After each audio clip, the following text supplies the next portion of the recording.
Welcome everybody to the Ken and Faye documentary. Oh, sorry, I've been on lockdown too long. We try to present something every Thursday on some subject, and this Thursday it's about COVID-19, about what it is, and especially what kind of advanced planning or advanced directive you should have just in case it should strike you or a member of your family or your loved one. To join me today are two doctors. One is my brand new neighbor, Larry Pickering, he will tell you about himself in a minute. Let me get that slide. Oh my gosh. Look at that. Really not click it in there. I can't, anyway. Okay, so Dr. Larry Pickering just moved into the V, recently came from the CDC, and I'd like him to tell you a little bit about himself. And our other speaker is Dr. Bob Uslander, who will talk after Larry talks. Many of you know Bob because he's been around here many times, but his practice is in Del Mar, and that's where he's speaking from. So Larry, tell the audience about yourself a little bit. Yeah, thank you, Faye. I'm trained in pediatrics and in pediatric infectious diseases. I trained at the University of Texas Medical School in Houston after receiving my medical degree from Washington University in St. Louis. I was at the Center for Disease Control working in the area of immunizations for about 12 or 14 years. Following that, I went to Emory University School of Medicine in Atlanta, and subsequently am now here in Texas. No. Where are we? San Diego. Yes. Sorry. And now I am here in San Diego. Okay. So have you had experience with adult COVID patients? I've had some experience, not directly taking care of patients, but of course, monitoring individuals of all ages who have this condition. Okay. Well, I want you to meet other V people, and I want them to meet you anyway. So, and I certainly haven't had experience. And let's see what Bob Uslander. Bob, are you there? Can you talk about your background and what you do? Yeah. Sure. Yeah. So I graduated from UCLA Medical School in 1988. My formal training was in emergency medicine, and I practiced as an emergency physician for 22 years. Came to San Diego in 2011 and transitioned into doing palliative care and hospice care. I did that for several years in the traditional model, and then because I realized there were so many gaps and holes in the system and the care that people were receiving towards the end of life, that I started my own practice called Integrated MD Care, and we provide support for patients and a lot of support for families and loved ones for people who are navigating the complex maze of healthcare and illness, supporting people through the final stages of life. Most of my practices. So it's particularly relevant here, Bob, since we're all old.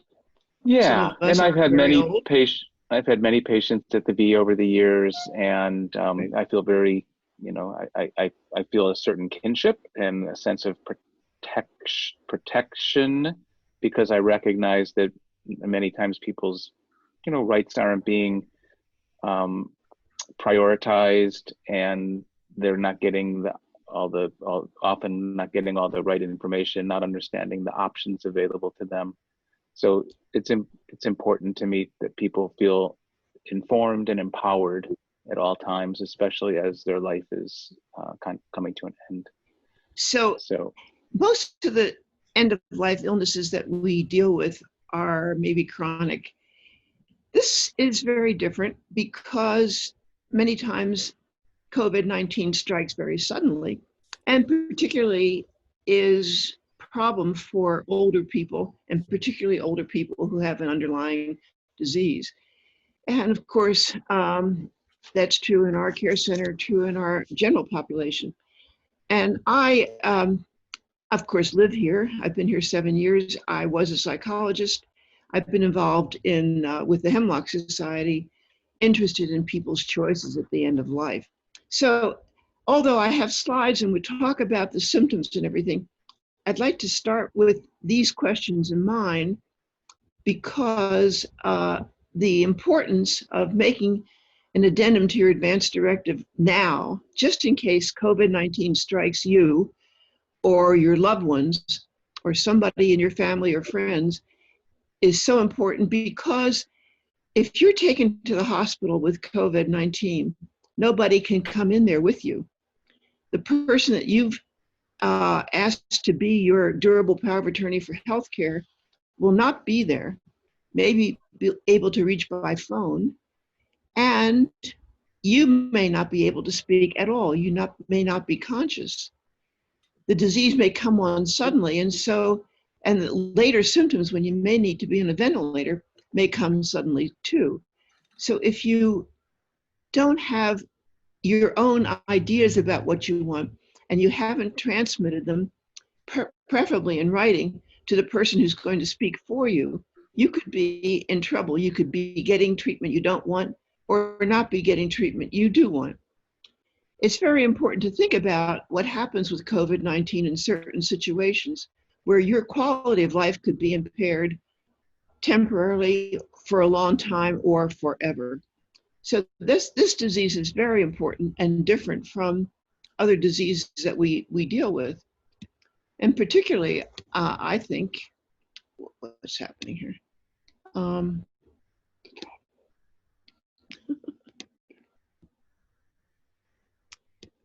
Okay. But the point is, there are certain decisions that you have to make, I think. One is, if the illness strikes you, do you want to stay home at the VAs in your apartment? Or are you okay with being taken to the hospital, probably in an ambulance? That's the first question. Could we talk about the pros and cons? Larry, do you have any ideas about the pros and cons, Bob, about being at home? I talked to wellness here. You don't have any slides showing. You have that new blank. It's okay. I'm just talking about what's on the slide now. Can you hit that slide? Yeah, I don't know. Can't make it happen. There you go. There's questions. The first question, I think, is whether you are okay with being taken to the hospital, or you don't want to be taken to the hospital under any circumstances, or you think your care can be pretty well given to you in your apartment here with wellness monitoring things. So this is a question we could discuss. Larry, do you have any feelings about that? Yeah, I do. And being in pediatrics, many of the things you just discussed are very applicable to children who are cared for by others. I think the major thing that I consider to be very important is communication. Communication between you, the person who may be sick, and the loved ones who are taking care of you, so that you're both on the same page, so that what you want to be done to you when you get to the end of life is indeed carried out and supported by your loved ones, so that you're sort of all on the same team, ensuring that the appropriate thing is done. So you just moved in here, and if you were to get sick, God forbid, we have to say, or Mimi, your wife, and it was getting pretty serious, and we'll talk about some of the symptoms, which mainly have to do with cough, fever, and difficulty breathing. Those are the main things we look for, although there's a lot of other symptoms. Would you want to stay here? Would you want her to stay here? Or would you want to go to the hospital? Or do you have some aversion to the hospital? No, I have no aversion to the hospital, and I think that depending on the circumstances, going to the hospital where you would want a life to be continued would be optimal. But there are certain occasions, of course, where that would not be optimal, and they should have been discussed long before the situation arises where you get into a life or death situation. Bob, do you have any feelings about this? Have you talked to some of your patients about this? Sure, and I agree with Larry that it's really critical to have to have conversations in advance, so you're not having to make these decisions in the time of a crisis where everyone's stressed. And it's it depends whether being in the hospital is the right call or not. Depends on each individual, what their underlying health condition is. For people who are at a point where they would not want to be resuscitated, they would not want to be on a ventilator, they would want to just be comforted and assisted in having a peaceful death. If that was the way things went, then there's no reason to be in the hospital. That's the question. Because care can be delivered, and that kind of care can be delivered in the home. There's certainly higher levels of monitoring and more rapid access to medications and things in the hospital setting, but there's also a lot of challenges when it comes to being in the hospital in terms of your peace of mind and your general comfort, and who can be with you. You'll be alone because right now, unless you are actively dying, family members and friends are not allowed to visit in the hospital, which is true at the V too, of course. And so, but at the V, that you can have medical support and a medical team and caregiving. If somebody, and if you're with somebody, if you live with somebody, they're there, right? If there's a couple, even if you're a couple, you've been married for 50 years, your spouse can't come to the hospital. So that's a very stressful situation. If a person is not really at the end of their life with other underlying conditions, then being in the hospital, if they are very ill, makes sense. If they're not ready to, throw in the towel, because there's much more that can be done in the hospital in terms of support and aggressive treatment, which may end up saving a life and allowing that life to go on relatively normal. So let's talk about your assessment of yourself and your determination of your probability of coming out of this alive. One thing would be your age. So we know that people over 80 have greatly reduced risk of survival than people at lower ages. So that's one factor.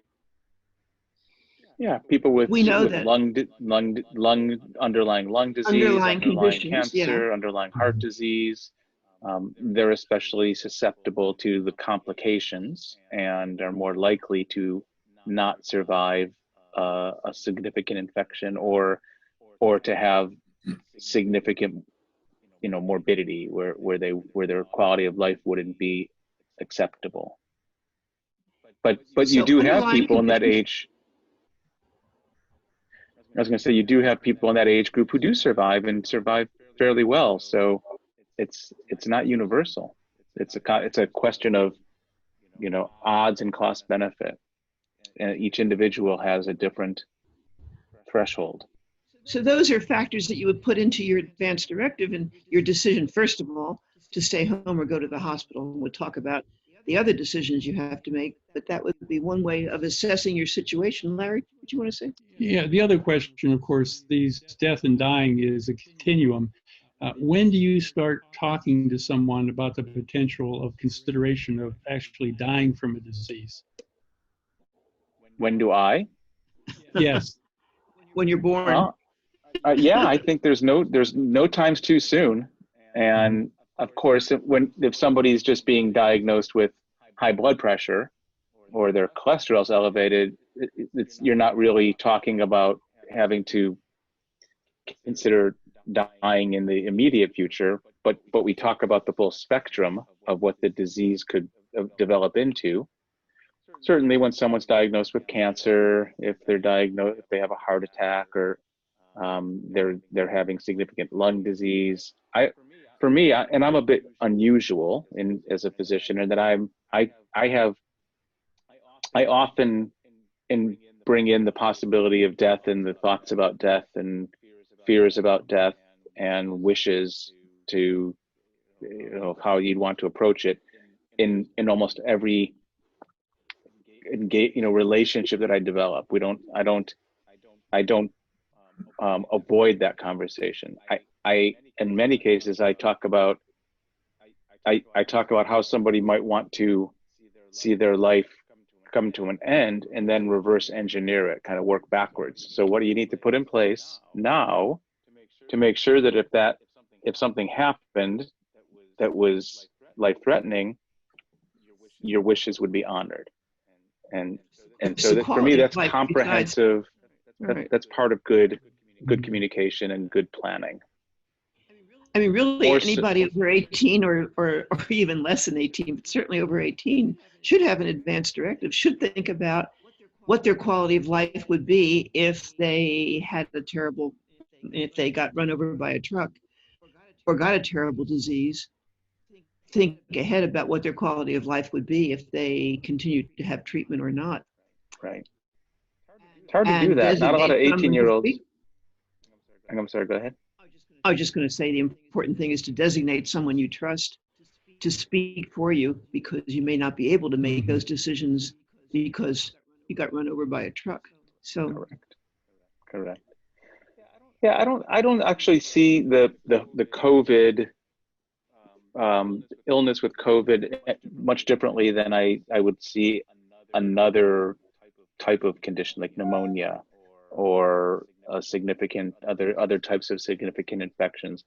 The difference is that in this era that we're now in this kind of strange place that the world is in, being in the hospital is different because it is an isolating event.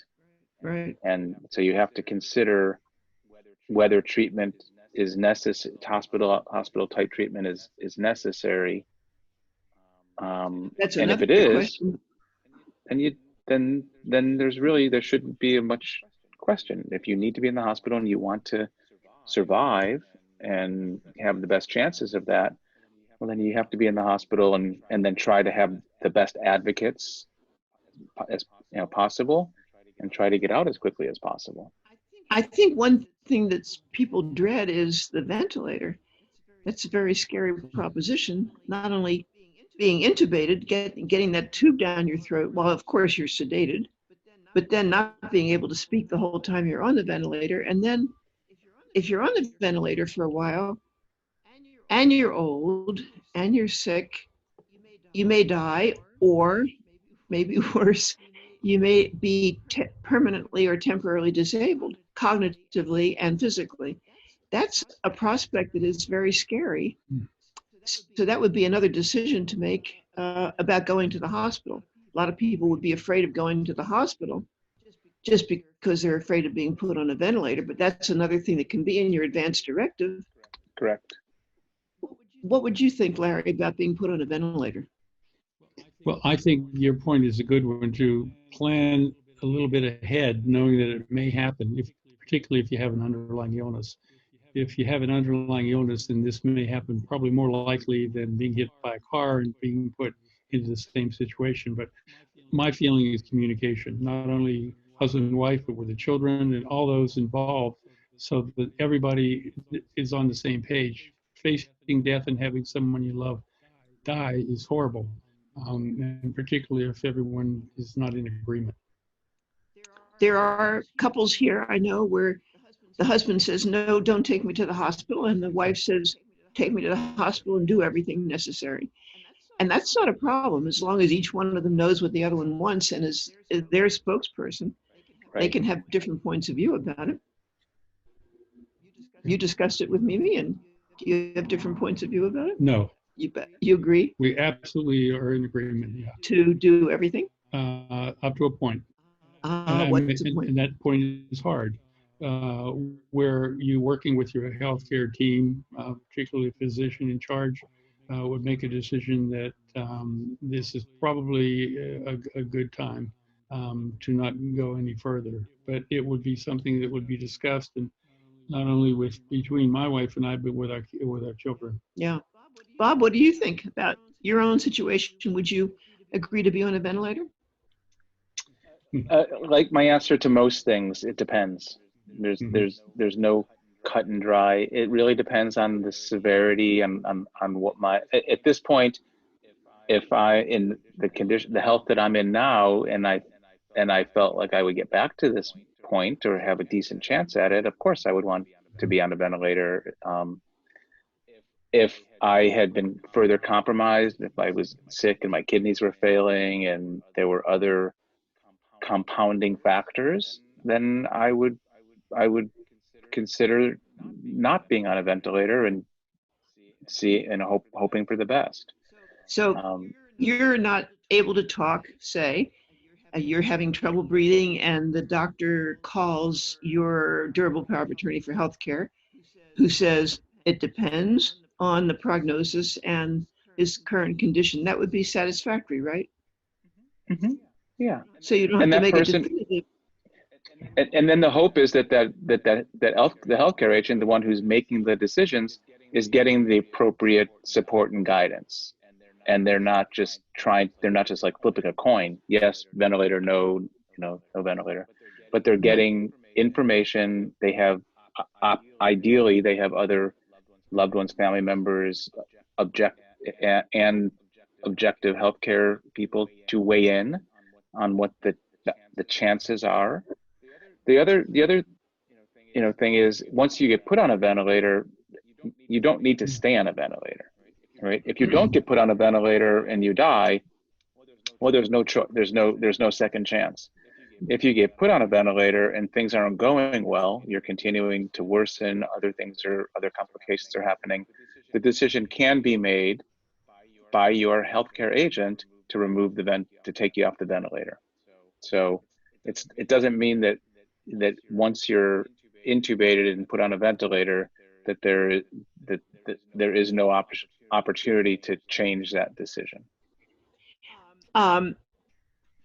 What I was going to say, my directive that I'm clutching in my hand as I'm being taken to the hospital says I would be on the ventilator, but 3 to 5 days for a trial. And then after 5 days, if I'm getting worse, then end. Okay, that's my choice. Now, what happens if you don't want to be on the ventilator and you're very sick, or you get off the ventilator and you're even worse? What are the options at that point is what I really want to know. Well, Faye, that depends. Okay, on what? It depends on what it is that you're dealing with. So if a person is severely ill and they're unable to maintain their oxygen level adequately, and they're not wanting to be ventilated, or have come off the ventilator and don't want to go back on it, then it becomes an end of life scenario where the ideal situation is to be in the setting that you would want to be in, whether that's home, a hospital, another type of facility. Most people, given the option and with the right resources, would choose to be at home. And then ideally you have hospice care coming in to provide support, and a team of medical team and a care team. I always find that hospice can be a great service, and in many cases meets people's needs. Sometimes it doesn't meet them fully, which is where we sometimes come in to provide additional support. But if somebody is in this final stage and they're failing and struggling, then we want to provide medication to keep them as comfortable as possible, support their family to make sure that they know how to optimize and maximize the comfort and support. And that still happen in the hospital, Bob? It can happen in the hospital. It's the people in the hospital they're not as well trained in providing end of life care. They're really designed to keep people alive. So the best, if somebody's in the hospital and they're clearly dying, then hospice can come in and provide service in the hospital setting. It's called GIP, general inpatient So the best scenario, even in the hospital, is to have people who specialize in providing optimal end of life care. And so I'd be asking people, and if somebody can't get out of the hospital because they don't have a location to go to that would be appropriate or supportive, it'd be best to bring the right team in to provide end of life care in the hospital. I don't know that happens often. I think a lot of times people just sort of are cared for by the general, nursing staff and doctors in the hospital, and they that's what they do. They that's part of their training and part of their job. That I still think that it could be better by having people who specialize in end of life care as part of the team.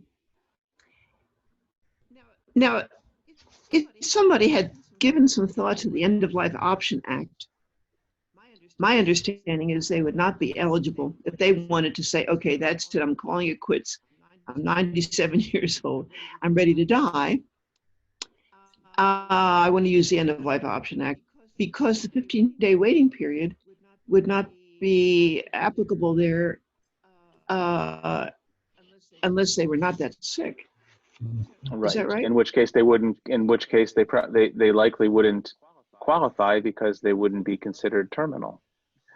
I think that there's the End of Life Option Act will apply to relatively few people in this setting with active COVID infections. Now you're aware that in Oregon, they've amended the law so that if somebody is imminent, if the doctors who are supporting them through medical aid and dying believe that the patient won't make the 15 days, that they'll be dying imminently, that waiting period can be waived. Right. And so that would be more applicable if that was a possibility. But we don't have that law in California. It hasn't been amended. And the other option that we offer people is VSED, voluntary stopping eating and drinking. Would that be applicable in this hospital setting, or? I don't know. Well, it could be. I think if somebody decides, somebody is competent and lucid and able to make an informed decision that they're going to stop eating and drinking, the hospital can't force them to eat or drink. I guess they could potentially start an IV and keep people alive that way. But that's where having the support and the communication with your loved ones becomes critical, because you may initiate that and be conscious and competent, and then after a couple of days of not having any fluids, you become less competent and conscious and either delirious or unconscious. You need to have a family member, loved one, or your power of attorney able to protect you and protect your rights. And in this case, protecting you would mean to keep anybody from giving you fluids against your will. So it's tricky. You say in your advance directive that if it looks like I'm dying and I don't want to be on a ventilator, or I'm on the ventilator, but still looks like I'm dying, I want comfort care only. Does that cover the possibilities that could happen? So it can, but I think that more in addition to the Advanced Healthcare Directive, which most of them don't have that much detail. They don't go into granular detail about the types of things that might befall you. That's where the PULSed would become appropriate. And anybody in the hospital, especially anyone who's elderly or has, significant medical conditions, should have the PULSed, which is the physician's order for life-sustaining treatment. And that document, which is actually a physician order, the Advanced Healthcare Directive is just a document that it's not really a legally binding document. The PULSed, on the other hand, it's a physician's order, which is signed by the patient and the physician. Right. I forgot what I was going to say. I was going to talk about some of the symptoms that you can indicate on that you OPR. That you don't want to be fed or hydrated. Certainly artificial. Yeah, you cut off for just a second. I Oh, missed the beginning of that sentence. you can put in on the pulse that you do not want to be fed or hydrated, and you certainly Mhm. don't want to be artificially fed or hydrated, Correct. right? Correct. Yeah, and the post actually doesn't have any. It doesn't have a space for no oral food and water. It's just it talks about Artificial. no um, no Artificial. artificial hydration or but if you're conscious, I mean, so if you're able to make your wishes known, then the pulse doesn't really need to come into effect because you can tell people what you want or don't want, right? Likely you would not be confident or conscious. Yeah. Um, One more thing that's a very important decision is, do you want to be resuscitated or not? Because very likely during this scenario, your heart stops. Um, Larry, you want to talk about the benefits or not of CPR? What would you want for yourself? Well, that's difficult because if you've already made up your mind that nothing should be provided anymore, that should include CPR. Cardiopulmonary Yeah, resuscitation. cardiopulmonary, yeah, that should include that. Not be given if that's what your decision has been. If the decision has been made, has not been made, I'm sorry, and it is not in writing or not clear to everyone, then the medical staff there would be obligated, I guess, to give CPR until the wording and understanding of what you really would want for the rest of your life would be known to everyone.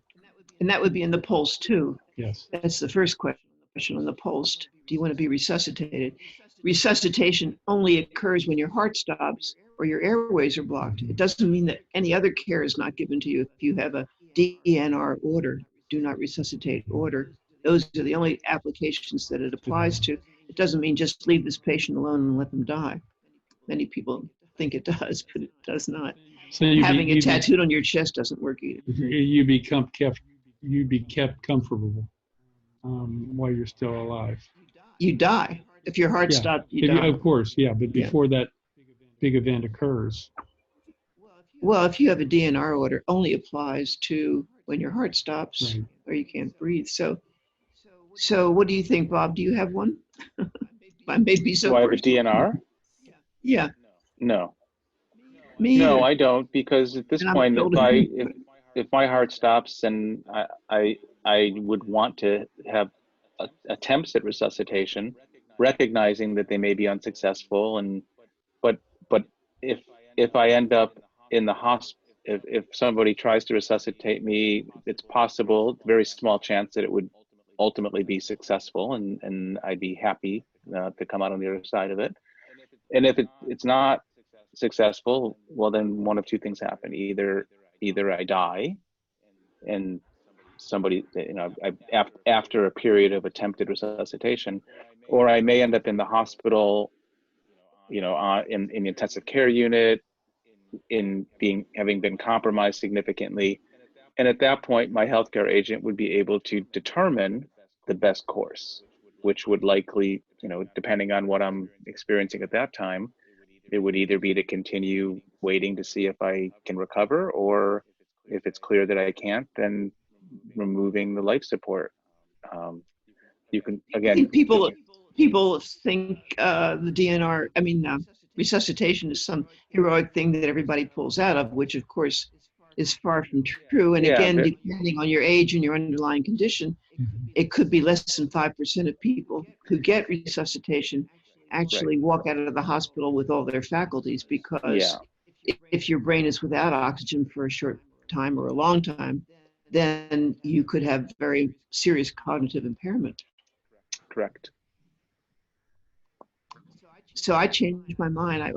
I don't have a DNR order, but if I were to go in for COVID-19 treatment, I would want no CPR at my age, and under those circumstances, they would be beating on my chest, cutting my ribs open.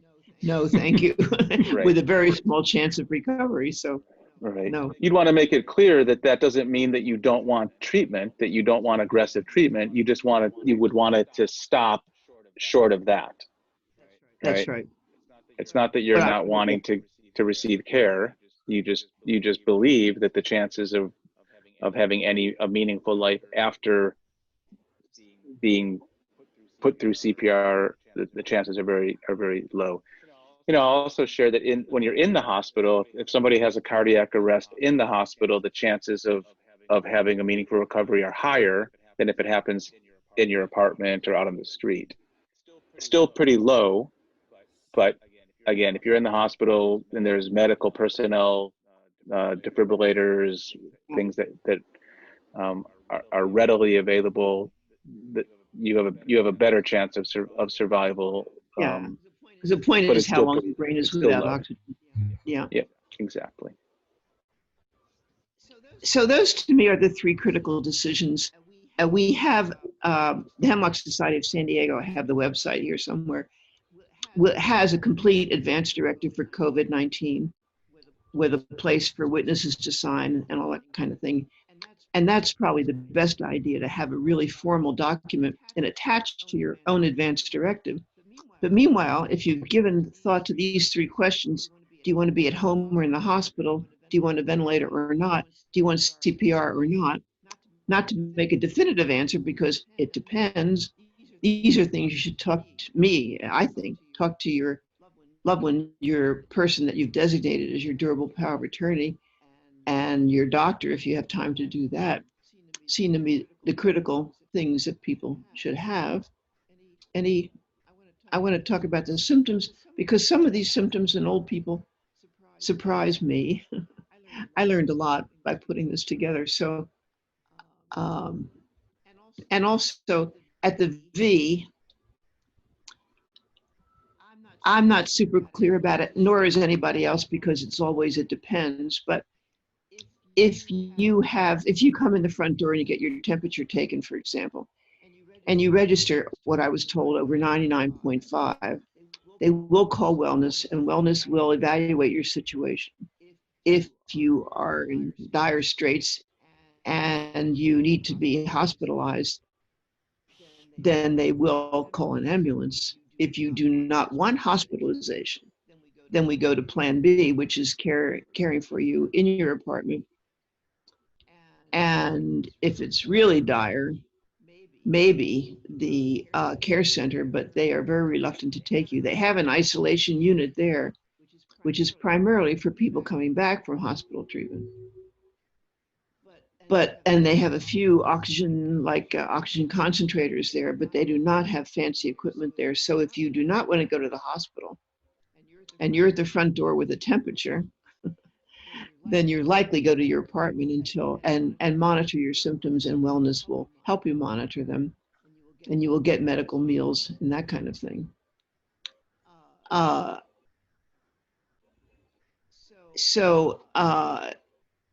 There's no such list, I understand, of qualified caregivers who will come to a COVID-19 patient. Of course, you want to get tested to see if you have it or not. But there are caregivers who will do that, and they probably charge more, but that's incidental. The wellness people here are very well protected with pretty good PPE, and they may not come, but they will certainly monitor you if you are progressing. Also, apparently, if you spend a night away from here, they will quarantine you for 2 weeks. So that's been difficult for many people who shouldn't be quarantined, and there's appeal processes, I gather. You're going to say something, Larry? Yeah, with regard to this, you probably have a lot of information regarding the implementation of this with flu, and not a lot with COVID. I would imagine they're fairly similar. So, but the question is, if that's correct, you might say so. But the question is, when you have this happening, is what you've got on the slide, you don't have anything in here about notification of relatives. Good point. That's right. So that should be on file with wellness about, your advance directive should be on file with wellness. And of course, that would include who is to be contacted. And that would be a good thing to check on to see if they do know who to contact, because they may not have your paperwork. Good point. And your doctor, I guess that's the first thing you're supposed to do is contact your doctor. And then I'm not sure of the thing. This is important, I think. So the risk factors are age, and the risk is twice as high if you're over 80. If you have cardiovascular disease, it's very high. Diabetes, a little bit less. Chronic lung disease is a real risk. In this disease, which does affect your lungs, renal disease, kidney disease, and high blood pressure, very high blood pressure. These are all serious risk factors that statistically have shown that you're more likely to have a bad outcome or die with these risk factors if you start out, which is important if you are making an assessment of your chances of pulling out of this. COVID patients with an underlying condition are not, what's the word, 6 times as likely to be hospitalized and 12 times as likely to die. So don't delude yourself, try to figure out where you are in this spectrum of things when you're making your plans with your loved ones about your chances.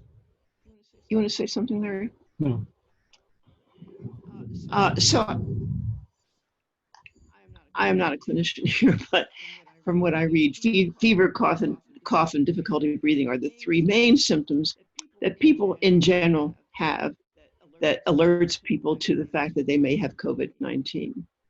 But also, people have chills with the fever. They are very tired, exhausted feeling. They have muscle or body aches. These are not things you would necessarily think are very serious, but they may be. Headaches, loss of appetite, loss of sense of taste or smell. A lot of people have that. I've talked to people here who've gone to the hospital because they lost their taste or smell, but they were not positive for COVID-19. But it is a symptom that you would look for. Sore throat even. Congestion or runny nose, well, that's fairly common. Nausea or vomiting, diarrhea, that's Larry's expertise. But those are all symptoms of other things that you wouldn't associate with COVID-19, but if you have them, and you have a fever, especially if you have a fever, it might be necessary to talk to your doctor, get examined, get tested, and certainly isolate yourself, take care of yourself, drink plenty of fluids and that kind of thing.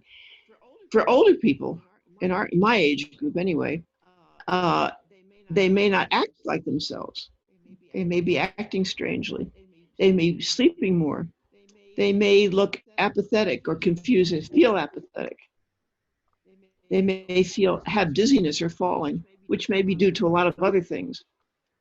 And they may have cognitive impairment. These are things that I would not have thought of as symptoms of COVID-19, but they are symptoms that are reported particularly for older people. Anybody want to chime in here? I think the key is that it's a fairly broad scope of symptoms that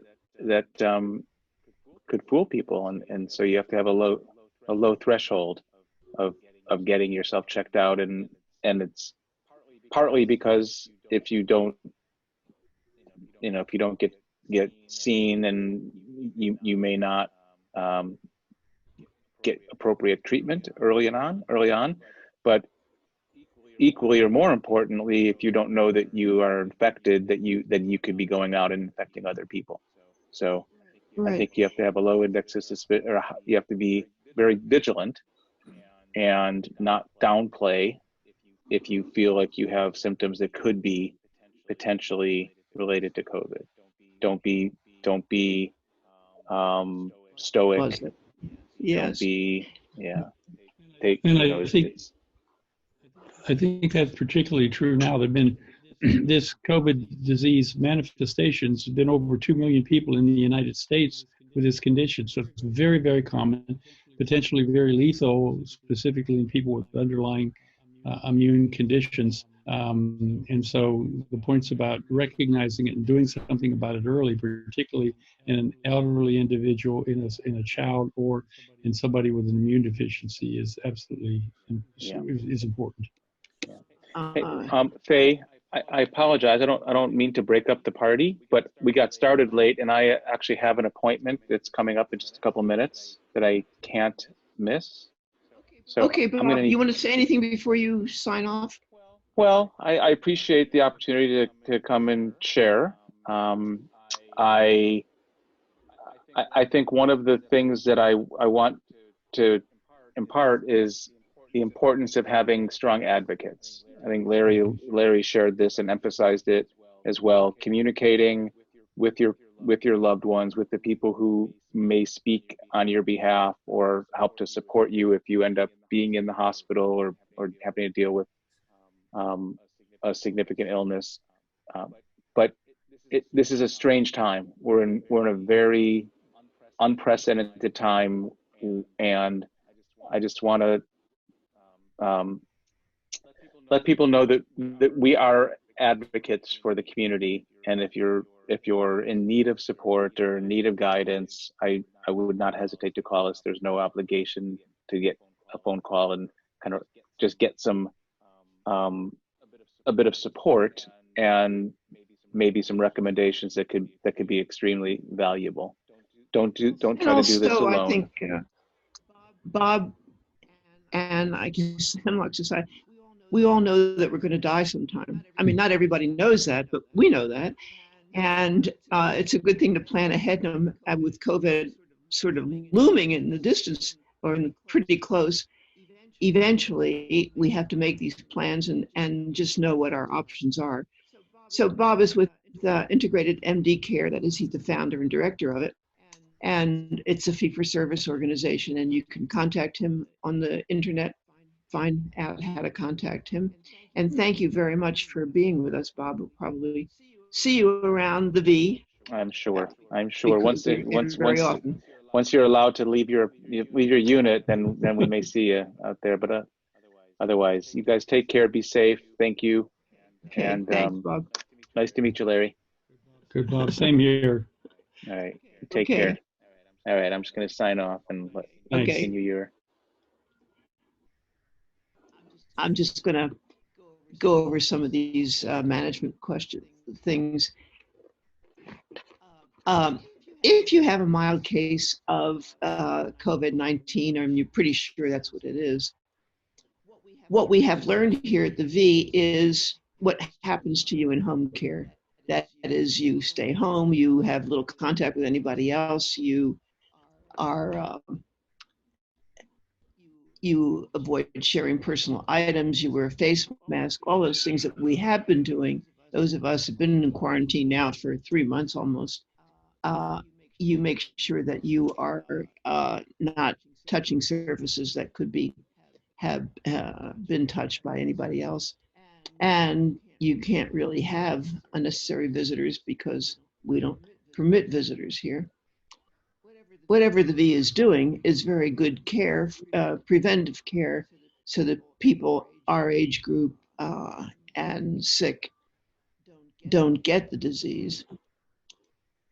In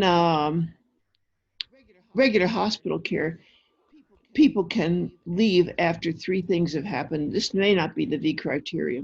The fever has been absent for at least 72 hours. That is 3 full days of no fever without the use of Tylenol or any other fever-reducing medicine.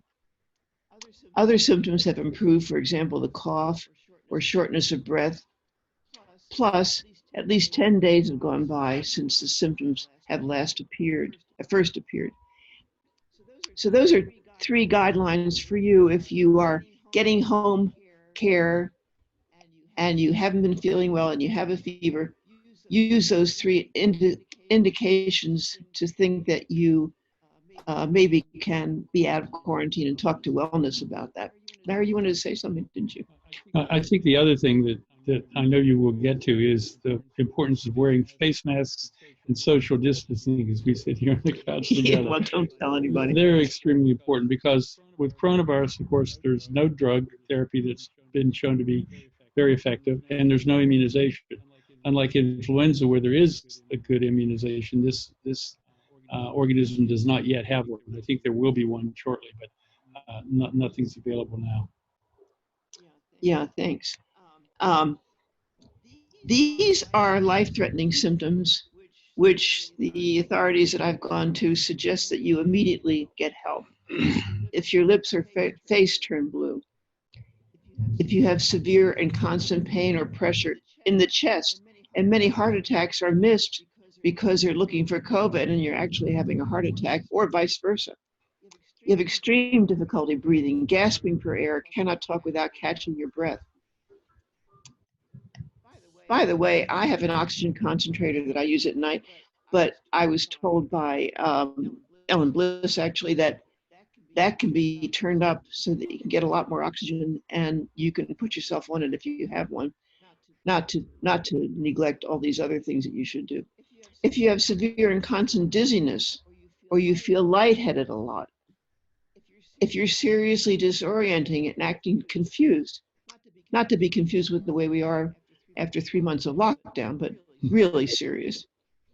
If you're unconscious or have difficulty waking up, and of course, here at 10 o'clock, if you haven't moved around, they come and find out about that.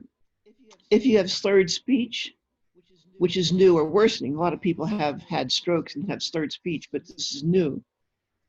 If you have seizures, that's certainly something to be concerned about. If your blood pressure goes down too low and you're too weak to stand up, you feel lightheaded, you feel cold, you're pale, have clammy skin, that's something to be concerned about.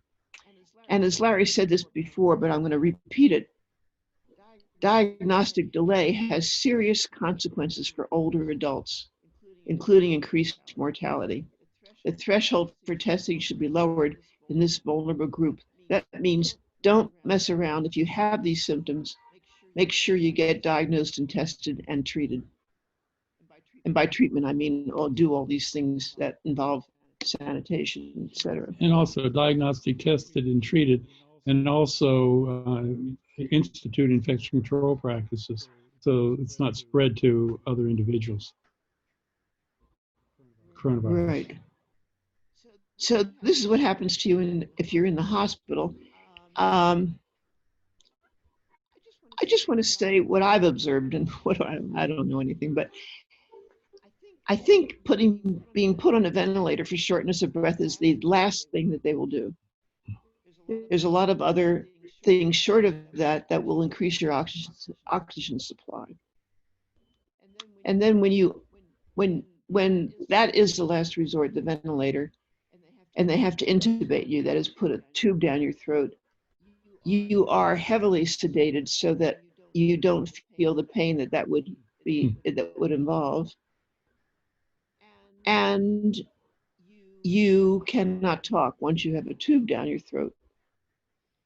And of course, if you're in the hospital, there's nobody there with you except very caring nurses and doctors. But it's something to think about, because you will not be able to talk to your loved one. Your doctor can talk to your loved one, but you cannot. Anything else you want to say? No. Okay. Okay. And that slide said that you would be having a heart attack, but they might not know because they're so busy looking for COVID.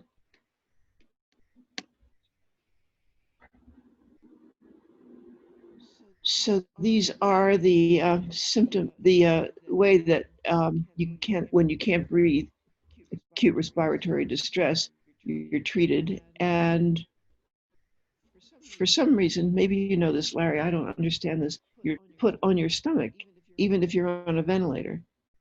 Apparently that helps the breathing. Mm-hmm. But that's in the hospital. Not likely to happen here, but maybe. And I said this, okay. Although there's no absolute treatment that will cure this low dose dexamethasone is helpful if you're ventilated or there is respiratory, some kind of help. Otherwise, it's not helpful at all. And the racimavir, what is that? That is for, I forget, it's another drug that helps. So the 2 times of testing we've had today, the viral test. Interesting that our viral test, according to all the information we got, was not approved by the FDA. I'm not sure whether that means there's a greater risk of false positives or negatives. I don't know. But that tells you the current infection. And then the antibody test, which we're all very unsure about, tells you if you had a previous infection, but does not tell you that you have immunity from the disease.